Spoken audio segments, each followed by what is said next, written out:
When we think of school choice, we typically imagine parents taking their child out of the public school down the street and choosing to move them to a charter or private school. This type of choice can be good, but I want to set that aside and explore an alternative. Parents can choose to enroll their child in an online public school. This is a great choice for parents who can stay at home with their kids, but what about the majority of parents who cannot? There are undeniable benefits for students who take their classes online. They can work at their own pace while strengthening their ability to be self-directed.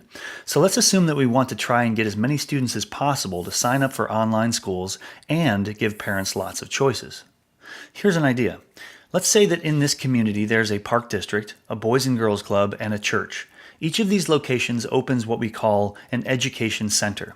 This is a place parents can choose to send kids who have signed up for online public schools. Each location offers a space where students can gather and complete their schoolwork. The first half of every day is dedicated to students completing their online assignments. The second half is filled with activities. A group of academic advisors are at each location to monitor students while they complete their schoolwork and to facilitate the activities. Here's what's great. Each center can have a different focus. The Park District might specialize in physical exercise and gardening. The Boys and Girls Club might have academic advisors who are experts in communication strategies and the arts, while the church offers coaching for students who are interested in programming and coding. So parents could choose to enroll their child in an online public school and then would have a number of options for where to send their child during the day. Of course, the parent could also choose to keep their child at home for any length of time.